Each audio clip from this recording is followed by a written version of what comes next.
Graça e paz de Jesus Cristo.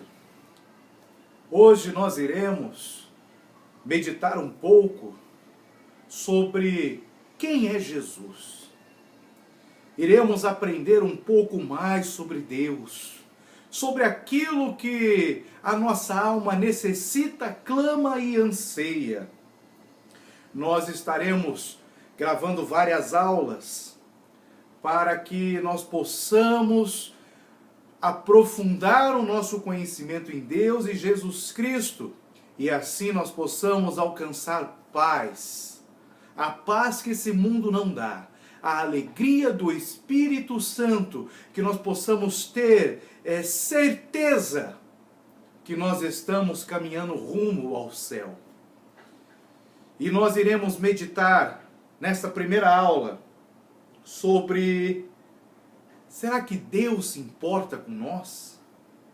O nosso tema é: Deus se importa com você? Deus se importa comigo? Deus se importa com nós. Nós só vamos entender a essência da nossa vida quando nós conseguimos responder a essa pergunta, a esse questionamento. Realmente, será que Deus se importa conosco? Que muitas vezes nós passamos por crise, por lutas, decepções.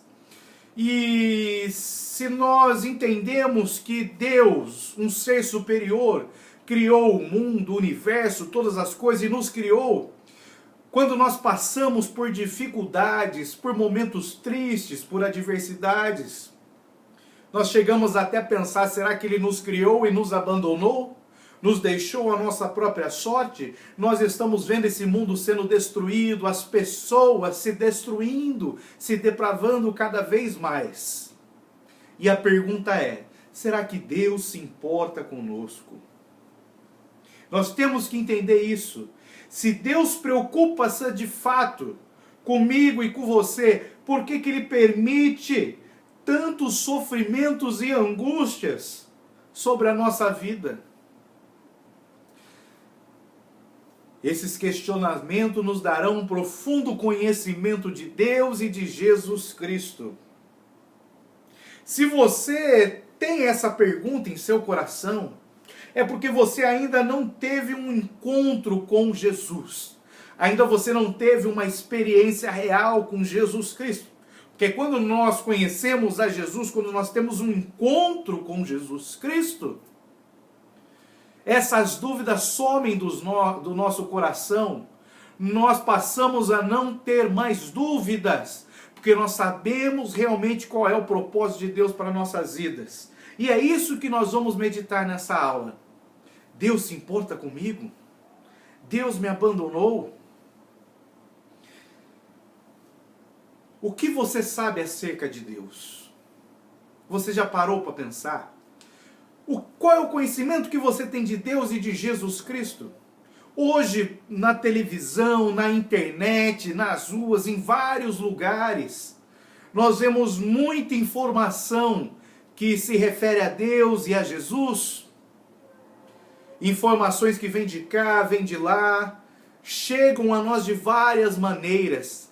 Qual é o real conhecimento que você tem de Deus? O que você formulou na sua mente sobre Deus? Qual é esse conceito? É um conceito que te leva a fazer várias perguntas? Talvez essas dúvidas que você tenha no seu coração foi por ouvir informações que não são corretas de quem realmente Deus é, de quem Jesus Cristo é e quais são os seus propósitos para as nossas vidas.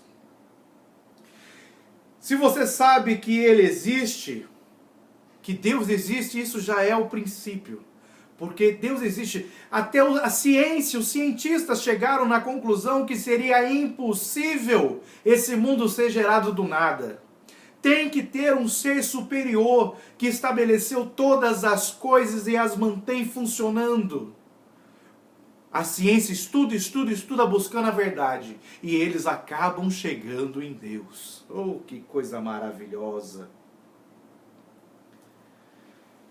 Tiago, ele escreveu assim na Bíblia: você crê que há somente um Deus? Ótimo! os demônios também creem e tremem de medo.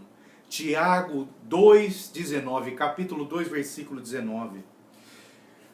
Nós acreditarmos que Deus existe não é nada. Acreditar que Deus existe é só o princípio, é o básico de tudo. Porque os demônios, que são seres celestiais que se rebelaram contra Deus e existem hoje para prejudicar a raça humana. Demônios são anjos caídos de Deus, que existem, que vivem para tentar nos destruir. Destruir a mim e a você. Eles perderam a oportunidade de estar no céu com Deus. De estar lá na presença de Deus. Pelo seu pecado, pela sua desobediência e pela sua rebelião, eles foram expulsos da presença de Deus. E eles fazem de tudo para que eu e você não tenhamos acesso à presença de Deus. Por isso que Tiago fala, se você crê em Deus, não é grande coisa, porque até os demônios creem. Só que os demônios creem e estremecem, eles ficam com medo. Porque eles sabem que Deus é poderoso e que Deus já determinou um fim para eles, e esse fim é terrível. Por isso eles temem de medo. Nosso conhecimento de Deus não pode limitar-se a saber simplesmente que Deus existe. Temos que saber também quem Ele é. Quem é Deus? Quem é Deus? Primeiro, Deus ele é o Criador dos céus e da terra. No princípio criou Deus os céus e a terra, Gênesis 1:1. Aliás, ele não somente criou tudo, como também sustenta tudo. Se hoje nós vemos toda essa maravilha que é a criação de Deus, florestas, montanhas, vales, cachoeiras, toda a criação de Deus, todo o universo, o sistema solar, os planetas, galáxias, tudo Deus criou e Deus mantém funcionando. Deus sustenta. Cientistas já chegaram à conclusão que se a Terra se desviar do seu eixo em alguns centímetros, o mundo acaba. Porque as águas do mar passarão a envolver toda a terra, tudo será alagado e tudo irá se acabar. Por isso que se fala tanto de aquecimento global, porque as geleiras irão derreter, as águas que têm um lugar separado para ficar, vão exceder o volume, a qual é a capacidade, e vão invadir a terra, a parte seca, e tudo será destruído pelas águas. Então, se a terra se mover do seu eixo, poucos centímetros, o mundo pode ser destruído. Por isso que Deus sustenta a sua criação. Deus está no controle de todas as coisas. Por Ele ser um ser invisível, nós não podemos ver, entender, compreender, nem tocar. Mas Ele está no controle de tudo. Ele, no Salmo 146, versículo 6, diz assim: o Criador do céu, da terra e do mar, e de tudo que neles existe. O Senhor sempre cumpre as suas promessas. Então nós temos que entender que, em primeiro lugar, Deus é o Criador dos céus e da terra.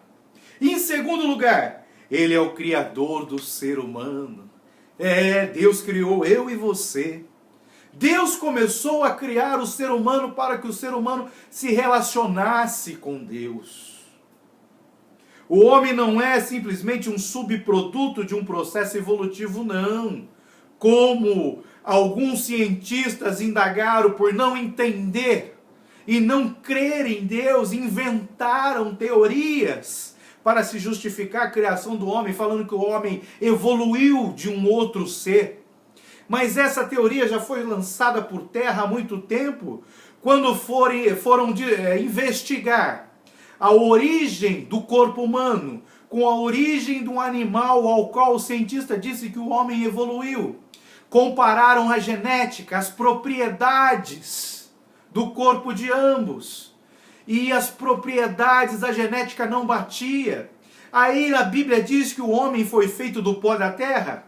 Então os cientistas pegaram o pó da terra e compararam com os elementos do corpo humano e com os elementos do animal ao qual falaram que o homem tinha evoluído.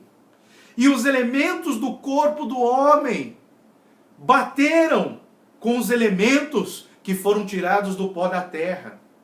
E nem o pó da terra e nem o corpo humano tinham os elementos que estavam naquele animal. Ou seja, a própria ciência comprovou que o homem foi feito do pó da terra e não evoluiu de nenhum animal. Olha que coisa maravilhosa. E a Bíblia diz assim: aí eles, disse, agora vamos fazer os seres humanos, que serão como nós, que se parecerão conosco. Eles terão poder sobre os peixes, sobre as aves, sobre os animais domésticos e selvagens, e sobre os animais que se arrastam pelo chão. Gênesis 1, 26. Ou seja, quando Deus criou o homem do pó da terra, Ele fez o homem à sua imagem e semelhança. E deu poder ao homem para ter domínio sobre toda a criação. O homem foi feito no 6º dia da criação. No primeiro dia houve a criação, no segundo, no terceiro, no quarto, no quinto e no 6º. E o homem foi a última criação de Deus, foi a coroa da criação de Deus, foi aquilo que Deus fez de mais sublime, de maravilhoso. O homem é a coroa da criação de Deus. E Deus entregou para o homem o poder de dominar sobre a criação, porque toda a criação foi feita para o homem. Deus criou tudo o que nós conhecemos para nós podermos desfrutar. Porque nós temos que viver um relacionamento com Deus. Para isso que Ele nos criou. Então, você conhece a Deus, você já ouviu falar de Deus, isso não é o suficiente. Você tem que saber quem é Deus. E Deus, primeiramente, Ele é o Criador dos céus e da terra. E em segundo lugar, Deus é o Criador do ser humano. E em terceiro lugar, Deus, Ele é o Pai do nosso Senhor e Salvador Jesus Cristo. Louvado seja Deus e Pai de nosso Senhor Jesus Cristo, o Pai bondoso, o Deus de quem todos recebem ajuda, segundo Coríntios, 2 Coríntios capítulo 1, versículo 3, o apóstolo Paulo deixa bem claro na Bíblia Sagrada que Deus é o Pai de Jesus Cristo. Muitos dizem que Deus tem um outro nome, que Deus é uma outra pessoa, tem uma outra característica. Várias religiões têm os seus deuses, que nenhum deles é o Pai de Jesus Cristo.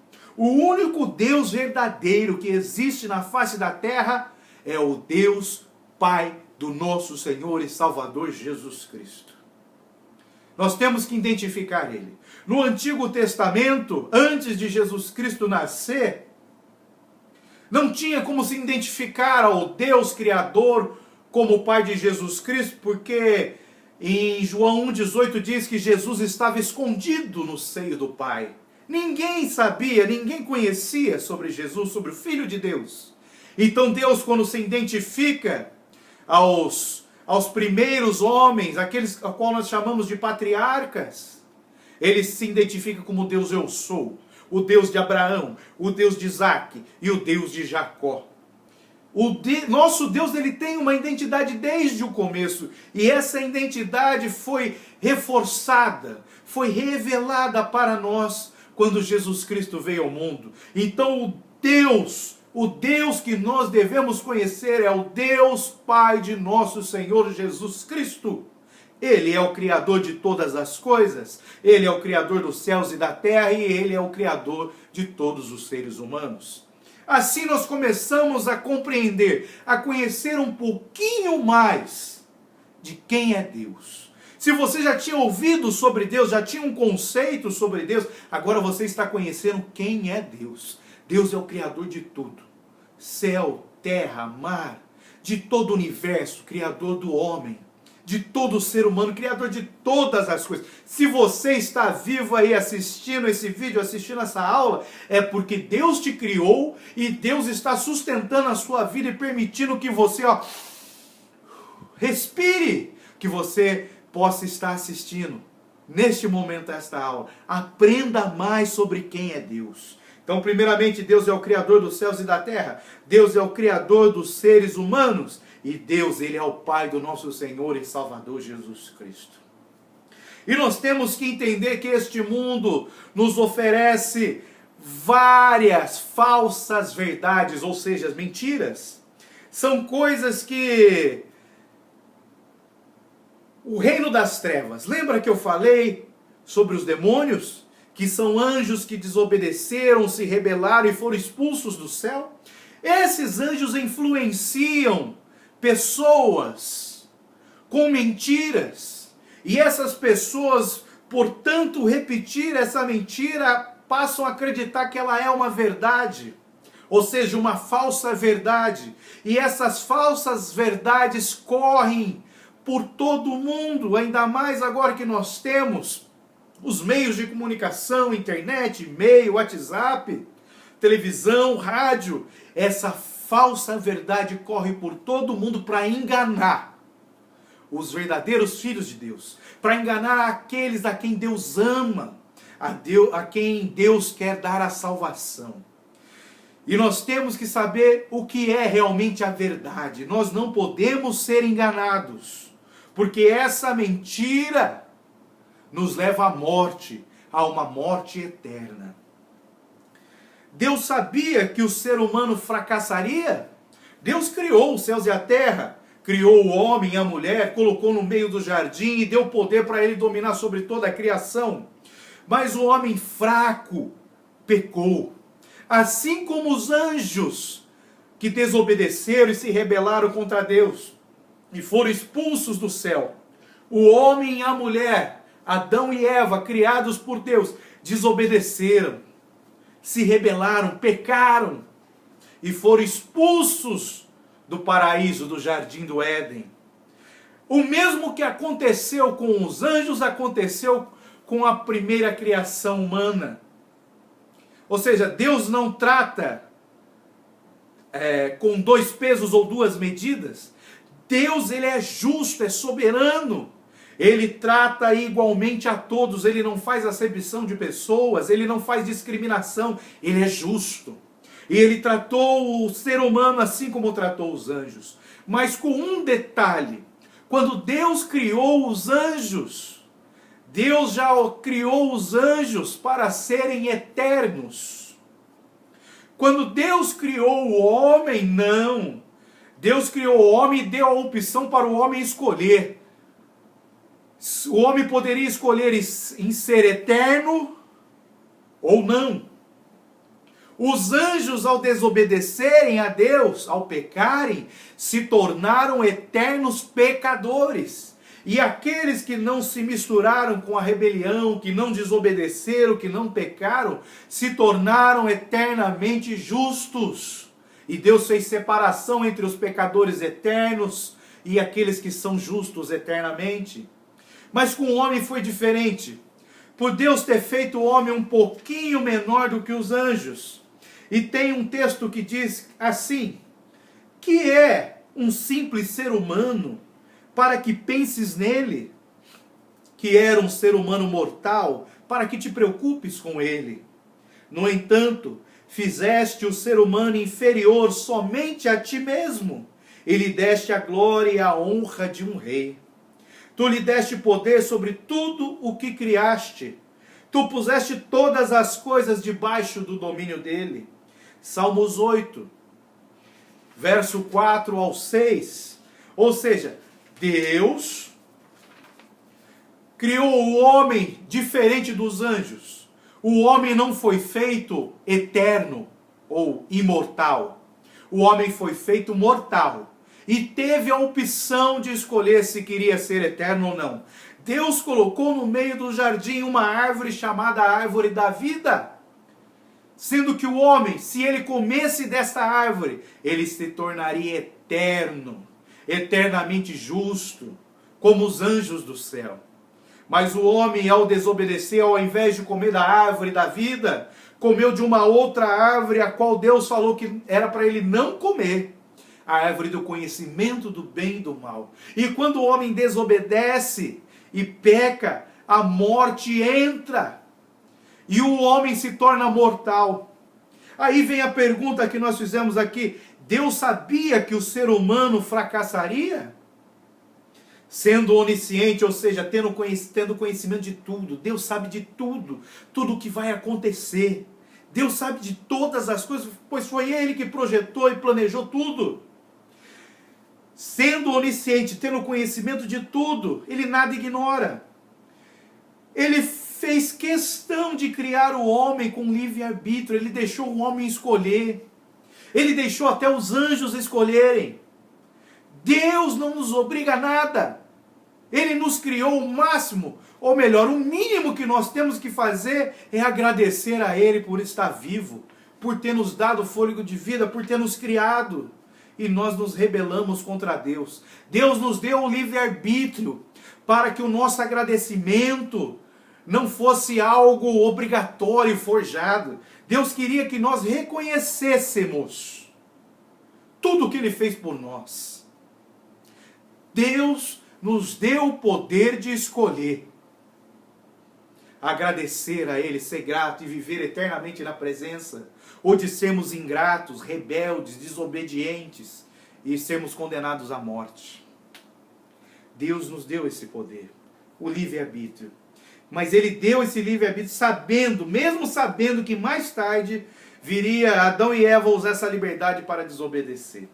Deus já sabia disso. Por isso que tem todo um plano, um projeto de Deus para mim e para a sua vida. Que quando nós entendemos, nós passamos a conhecer mais a Deus e a Jesus Cristo, seu Filho amado. Somente Deus poderia dar essa semelhante liberdade para a sua criatura. Ele já tinha um plano de redenção para nos apresentar. Com isso nós temos a queda do homem. Esse processo que eu expliquei, que o homem pecou, desobedeceu a Deus. Tinha a opção de comer da árvore da vida e ser eterno, mas preferiu desobedecer, comer da árvore do conhecimento e do mal e passou a conhecer o pecado e passou a ser mortal, a morrer, ter um tempo determinado de vida. O apóstolo Paulo fala assim: todos pecaram, estão afastados da presença gloriosa de Deus. Ou seja, todos nós pecamos e estamos destituídos, afastados da presença de Deus. Quando Adão e Eva pecam no paraíso, Adão foi criado por Deus do pó da terra. Eva foi tirada da costela de Adão, mas foi criada por Deus. Quando o homem peca, Deus não mais intervém dessa forma na criação. Nós vemos que, lá em Gênesis, a partir do capítulo 5, nós vemos que Adão gerou a Caim. Adão gerou Abel, ou seja, não é mais Deus que está gerando o homem, mas é o homem que está gerando o homem. Quando Deus cria o homem, quando Deus gera o homem, Deus cria o homem à sua imagem e semelhança. Mas quando o homem pecou e passou a criar, quando o homem cria, gera a sua descendência, ele transmite também aquela característica que ele está carregando. Por ele ter desobedecido, se tornou um pecador mortal. E quando ele passa a gerar os seus filhos, esses filhos nascem como pecadores mortais. Ou seja, todos nós, quando nascemos, até hoje, nós nascemos afastados, longe da presença de Deus. Por isso que o apóstolo fala em Romanos 3:23, todos pecaram e estão afastados da presença gloriosa de Deus. Que significa todos, judeus, todos os povos e nações, todos que nascem até hoje. E só tem uma coisa que pode mudar isso. Só uma coisa pode mudar. Somente o sacrifício de Jesus Cristo na cruz do Calvário para nos resgatar desta maldição. Esta é uma maldição que nós herdamos já quando nascemos. Nós somos gerados em pecado. Nós já nascemos afastados da presença de Deus. E Deus nos dá a chance de mudar isso. Os anjos não tiveram essa chance, mas Deus nos dá essa chance. Deus nos providencia a salvação. Deus nos dá a chance de voltar a ter acesso a Ele. Ele fala assim, ó, lá em Apocalipse: todos os que vivem na terra e adorarão. Todos os que vivem na terra o adorarão, menos aqueles que, desde antes da criação do mundo, têm o nome escrito no livro da vida, o qual pertence ao Cordeiro que foi morto. Ou seja, desde antes da terra ser fundada, Deus já tinha no seu coração o desejo de nos criar para que nós louvássemos, para que nós adorássemos, para que nós agradecêssemos a todo tempo a Deus por ter nos criado e nos ter dado fôlego de vida. Deus, ele se importa muito conosco. Antes de criar tudo, ele já tinha planejado eu e você. Antes de nós existirmos, ele já sabia que nós iríamos errar. Mas mesmo assim, ele já providenciou o socorro. Já providenciou a solução para o nosso problema, já providenciou a forma de nós voltarmos à sua presença. Deus, ele se importa muito, ele ama a sua vida, ele se importa muito com você, senão ele jamais teria oferecido um plano tão maravilhoso como para a salvação da sua alma. Se Deus não nos amasse, ele não teria se preocupado e enviar Jesus Cristo para morrer, derramar o seu sangue na cruz, para que nós tivéssemos o perdão de nossos pecados. Deus, ele nos ama. Deus deseja que você aceite Jesus Cristo, seu Filho amado, como o seu Salvador, para que você possa entrar no céu e viver novamente na presença de Deus. Deus expulsou o homem da sua presença, tirou o homem do paraíso por causa do pecado, mas o sangue de Jesus Cristo nos leva de volta para a presença de Deus, e falta muito pouco tempo para nós estarmos com Deus no céu. Mas só vai para lá quem aceita Jesus Cristo como seu Salvador, se arrepende e confessa os seus pecados, e passa a andar na presença de Deus da forma que lhe agrade. Não é de qualquer forma. Somente quem tem uma nova vida na presença de Deus, que abomina o pecado e faz de tudo para andar certo, porque sabe que isso agrada a Deus. E nós temos que entender que esse plano, esse projeto de salvação para mim e para a sua vida, nós não fizemos e nem vamos fazer nada para merecer isso. Porque nós somos miseráveis, nós somos falhos, nós somos pecadores. Quando Adão pecou e gerou o seu filho, ele já gerou ele com a natureza pecaminosa, já gerou pecador, já gerou ele longe de Deus. Nós já nascemos longe de Deus, nós já nascemos como pecadores, com a natureza pecaminosa. Mas Deus, ele mostra o seu favor para conosco. Ele mostra um favor do qual nós não merecemos. E na Bíblia isso se chama graça. A graça de Deus pelas nossas vidas. Você sabe qual é o significado da graça? Biblicamente, a graça é um favor imerecido que recebemos de Deus. Pense seriamente neste assunto. Tudo quanto recebemos neste mundo é um favor imerecido que Deus nos concede. Você tem um emprego? Foi Deus que abriu a porta e permitiu você trabalhar. Você está vivo assistindo esse vídeo? É Deus que te permite estar vivo. Você tem alguma coisa sua, algum bem? Qualquer coisa, você tem um pai, uma mãe, um parente, um familiar? Foi Deus que te deu e permitiu você estar tendo até agora. Deus nos dá tudo, porque Ele é o Senhor de tudo. Glória a Deus. Deus realmente se importa conosco. Deus se importa com você. Deus te ama verdadeiramente. É como se a nossa vida estivesse desenhada na palma da mão de Deus. Isso é maravilhoso. Eis que na palma das minhas mãos te tenho gravado. Os teus muros estão continuamente perante mim. Isaías 49:16. Deus diz que nós estamos gravados na palma de sua mão. Ou seja, a nossa vida está nas mãos de Deus. Nós que pela falta de fé, por não acreditarmos em Jesus Cristo, por não entregarmos nossa vida a Deus, nós não recebemos todos os bens que Deus tem para nos dar. Mas aqueles que se entregam a Jesus Cristo, que estão vivendo na mão, na presença de Deus, Deus não lhe lega mal algum.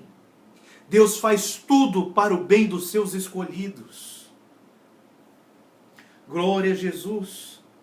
E essa graça maravilhosa, esse favor imerecido, fala que é por essa graça, por esse favor, que Deus nos dá a salvação da nossa alma. Aqueles que não creem em Jesus Cristo, aqueles que não se arrependem de seus pecados, não os confessam e não os deixam, esses não terão a salvação de sua alma. Deus criou o nosso corpo, o homem pecou, o nosso corpo se tornou mortal, ou seja, nós nascemos e morremos. O corpo, a pele, isso volta para o pó da terra, mas a nossa alma ela é eterna. Ela vai durar por toda a eternidade. E Deus nos dá a opção de escolher qual o destino que nós iremos dar para a alma nossa. Deus fala assim: você quer que a sua alma volte para junto dele, para junto de Deus, para viver eternamente com Deus, uma eternidade sem dor, sem sofrimento, sem choro, de uma alegria maravilhosa, indescritível? Deus nos deixa escolher o livre-arbítrio. Deus fala assim: você quer que sua alma vá morar com Ele no céu por toda a eternidade? Ou você quer que sua alma seja condenada por não crer que Jesus Cristo é o Filho de Deus e morreu por você e por mim? Você quer que sua alma, pela falta de fé, pela incredulidade, que a sua alma seja condenada a uma morte eterna, onde haverá dor, choro, sofrimento eterno que não dá nem para se descrever, de tão terrível que é? Se você pegar uma pessoa que nesta vida sofreu muito, sofreu dores, tristezas, mas passou por o pior de todos os sofrimentos que um ser humano pode passar, isso não é nada, nada, perto do destino que terá a alma que não for morar com Deus. Aqueles que não têm Jesus Cristo como seu Senhor e Salvador, a sua alma irá sofrer um tormento eterno. E Deus não quer isso, pois pela sua graça Ele quer que todos se salvem, eu e você, que nós tenhamos a salvação, e que a nossa alma seja livre do inferno, do lago de fogo e enxofre, que irá queimar terrivelmente por toda a eternidade. Nós podemos receber esse benefício da nossa alma estar no céu com Deus, de desfrutar dessa tão grande salvação. Por quê? Porque nós entregamos a nossa vida em suas mãos.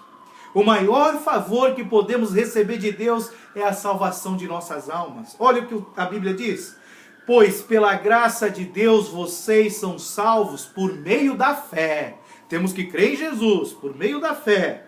Isso não vem de vós, não, mas é um presente dado por Deus.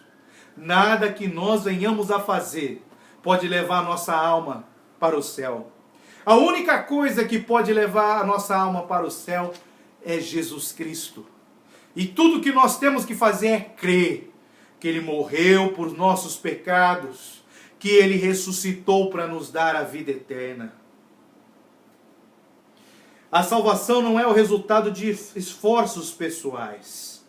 A salvação é uma dádiva, é um presente de Deus, que Ele dá por amor de nós. Glória a Jesus.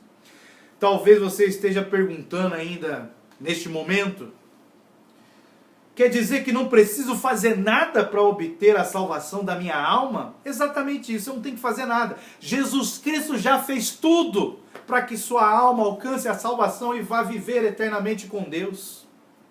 A única coisa que Ele espera de nós é que nós creiamos, que nós acreditamos, que nós entreguemos o nosso coração para Ele. Então nós alcançamos esse favor maravilhoso, que é a graça de Deus. Nós alcançamos a salvação da nossa alma. E Jesus é a maior prova de que Deus se importa comigo e você. É a maior prova, pois Ele entregou o seu único Filho o herdeiro de todas as coisas, para que morresse no meu e no seu lugar, pois o pecado nos condenou à morte. Jesus Cristo veio e sobre a cruz do Calvário levou sobre ele todos os nossos pecados, todas as nossas falhas são apagadas por Jesus na cruz do Calvário, quando eu creio que ele morreu no meu lugar. E o amor de Deus é descrito assim na Bíblia, em João 3,16. Porque Deus amou o mundo tanto que deu o seu único Filho, para que todo aquele que nele crê não morra, mas tenha vida eterna. Olha que coisa maravilhosa. Não é um morrer da carne aqui, o morrer como todo homem morre, nasce e morre, não. Aqui é morrer eternamente, é morrer espiritualmente. É viver uma morte eterna de dor, choro, sofrimentos terríveis. Deus não quer isso. Deus demonstra o seu amor dando o seu único Filho para morrer por mim e por você. E quando nós cremos e entregamos nossa vida para Jesus, oh, aleluia, nós alcançamos a vida eterna. Só resta-lhe, neste momento, te fazer uma pergunta. Ainda você tem alguma dúvida? Deus realmente se importa com você. O apóstolo João diz assim, deste amor tão grande e inexplicável, não dá para entender. Ele diz assim: vejam como é grande o amor do Pai por nós. O seu amor é tão grande que somos chamados de filhos de Deus. E somos de fato seus filhos. E é por isso que o mundo não nos conhece, pois não conheceu a Deus. O mundo não conhece a Deus, as pessoas aí fora não conhecem a Deus. Talvez você que está assistindo essa aula ainda não conheça a Deus. Mas depois de tudo isso que nós falamos, você já conseguiu ter uma noção de quem é Deus. Agora você não só ouviu falar de Deus, mas você passou a conhecer a Deus como Criador dos céus e da terra, como Criador do homem, de tudo que foi feito. Deus como Pai do nosso Senhor e Salvador Jesus Cristo, que quando o homem pecou e foi condenado à morte, Deus enviou o seu Filho para morrer no nosso lugar, para que nós pudéssemos voltar a ter a vida eterna, que nós perdemos lá no Jardim do Éden, quando Adão e Eva pecaram. Agora você já conhece quem é Deus. Deus se importa com você. Deus se importa não somente com a sua alma, mas igualmente com o seu bem-estar físico, psicológico, emocional. Que hoje nós vemos muito neste mundo em que vivemos, pessoas com problemas na alma, pessoas com problemas no seu corpo físico, com enfermidades, com problemas psicológicos, psiquiátricos, com problemas emocionais, depressivos.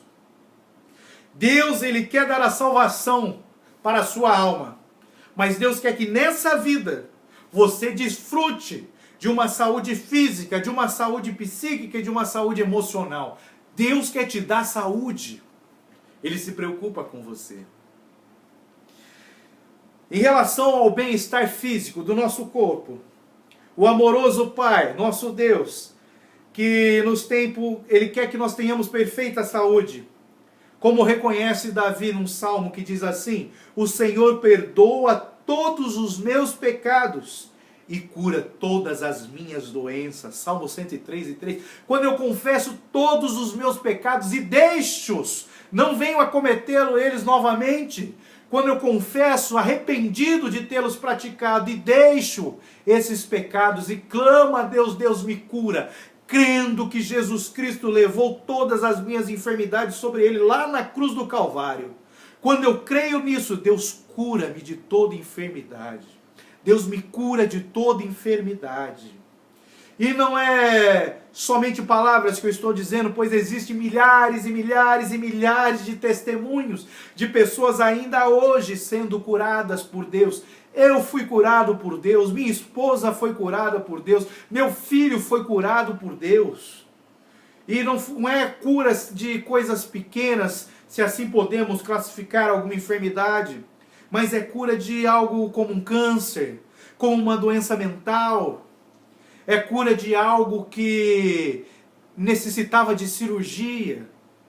Deus faz milagres ainda hoje. Deus se preocupa com o nosso bem-estar físico. Ele se preocupa tanto que ele diz assim: quando estiverem doentes de cama, o Senhor os ajudará e lhes dará saúde novamente. Salmo 41, 3. Para que o Senhor nos ajude, primeiro nós temos que reconhecer o grande amor dele pelas nossas vidas, aceitando Jesus como nosso Senhor e Salvador. Depois disso, depois que eu voltar a ter acesso à presença de Deus, eu consigo conversar com Deus. E Deus, ao ouvir o meu clamor, o meu pedido, a minha oração, a minha necessidade, se Ele se agradar de mim, Ele me cura, Ele me sara. Quanto ao bem-estar psicológico, nós somos chamados por Cristo para viver de uma forma que não fiquemos deprimidos, nem traumatizados com nada. Ele quer que nós desfrutemos de um perfeito bem-estar psicológico, conforme Ele promete em sua palavra, usando o profeta Isaías, dizendo assim: tu conservarás em paz aquele cuja mente está firme em ti, porque ele confia em ti. Isaías 26, 3. Deus conservará em paz quem faz de tudo para alimentar a sua mente com a palavra de Deus. Muitas vezes deixamos nossos olhos ver coisas que não agradam a Deus. Perdemos tempo nesta terra vendo programas de televisões, coisas na internet, lendo livros, coisas que não agradam a Deus, que não agregam nada à nossa vida. Mas aqueles que ocupam o seu tempo em buscar as coisas de Deus, palavra de Deus, de ouvir a palavra de Deus, pregações, de estar na igreja, de ocupar o seu tempo com as coisas de Deus, esses encontrarão a verdadeira paz que este mundo não pode dar. Emocionalmente, muitos hoje enfrentam desequilíbrios emocionais que geram inúmeras doenças em seu corpo. A palavra de Deus diz que nós temos que aprender a educar as nossas emoções, dizendo assim: por isso não teremos medo, ainda que a terra seja abalada e as montanhas caiam nas profundezas do oceano, não teremos medo. Ainda que os mares se agitem e rujam, e os montes tremam violentamente, há um rio que alegra a cidade de Deus, a casa sagrada do Altíssimo. Salmo 46, 2 ao 4. Quem aceita Jesus mantém-se equilibrado, pois sabe que Jesus é o Senhor de suas emoções. Ele sabe que Deus está no comando de todas as coisas. Quem tem Jesus Cristo não vive com medo. Quem tem Jesus Cristo não vive com medo, porque sabe que Jesus é Senhor de todas as coisas, que em qualquer momento de dificuldade Jesus estará ali com as mãos estendidas para lhe ajudar. Quem tem Jesus Cristo não tem medo. Quem conhece a Deus, conhece o poder de Deus, conhece a Jesus Cristo, não tem medo. Deus se importa com você. Você ainda tem alguma dúvida de que Deus se importa com você? Deus sempre se importou com você. E cabe-se agora uma pergunta para nós refletirmos, para você refletir. Sabendo que Deus sempre se importou com você, sabendo que Deus se importa com você verdadeiramente, que Deus te ama tanto, tanto, tanto, que entregou o seu único Filho Jesus Cristo para morrer no seu lugar, porque você já estava condenado ao pecado. Deus te ama tanto, se importa tanto com você. Agora eu te faço uma pergunta. Você não quer retribuir esse amor? Você não quer viver um pouquinho mais perto, próximo de Deus? Você não quer viver de tudo aquilo que Deus pode lhe oferecer, pode te dar? Para você desfrutar da paz que esse mundo não pode dar. Para você desfrutar da alegria, a alegria do Espírito Santo de Deus, que não é a alegria deste mundo, que muitos procuram nas bebidas, nas drogas, nos vícios, em orgias, em festas. alguma alegria que é momentânea, que é passageira. Não, Deus pode te dar uma alegria permanente, uma alegria que dura eternamente. Para você desfrutar disso, você tem que reconhecer que Jesus Cristo morreu pelos seus pecados. Você tem que se arrepender de ter cometido todos esses pecados, porque todos eles desagradaram a Deus. E quando você se arrepender e comece a confessar, fala: Deus, me perdoa por eu ter feito isso, me perdoa por eu ter mentido, por eu ter roubado, por eu ter feito isso, por eu ter feito aquilo, por ter feito tudo que não lhe agradou, me perdoa, Deus. Me perdoa porque eu sei que Jesus Cristo morreu por mim. Se você abrir a sua boca agora e dizer: eu creio em Jesus Cristo, que Jesus Cristo é meu Senhor e Salvador e entrego minha vida a Jesus, que eu me arrependo dos meus pecados, Jesus Cristo vai entrar na sua vida e vai te dar salvação. Mas para isso é necessário que você abra a boca e diga, porque a palavra de Deus diz assim: aqueles que confessarem a Jesus Cristo diante dos homens, Jesus Cristo os confessará diante de Deus. Então é necessário você tomar uma decisão, abrir a sua boca e falar: eu aceito Jesus Cristo como meu Senhor e Salvador. Jesus Cristo é meu Senhor e Salvador. Jesus Cristo é o dono da minha vida. A minha vida é de Jesus. Se você dizer isso, a sua alma vai alcançar a salvação. Esse é o primeiro passo. Abra a sua boca e diga: Jesus Cristo, eu creio no seu sacrifício. Eu creio que o Senhor morreu, ressuscitou e está vivo. Eu creio que Jesus Cristo está vivo e entrego minha vida a Jesus. Faça isso, abra sua boca e fala, pois assim você alcançará a salvação para a sua alma. Que Deus nos abençoe nesta aula. Caso você tenha alguma dúvida, volte. Veja novamente essa aula. Veja uma, veja duas, veja três. Se você conseguiu descobrir um pouco mais de quem é Deus, se você conseguiu conhecer um pouquinho mais sobre Jesus Cristo, abra sua boca e diga assim: Deus, eu te agradeço por ter aprendido mais de ti. Glórias dou ao teu nome, Senhor, por ter te conhecido um pouco mais. Que Deus nos abençoe e nos vemos na próxima aula, em nome de Jesus Cristo.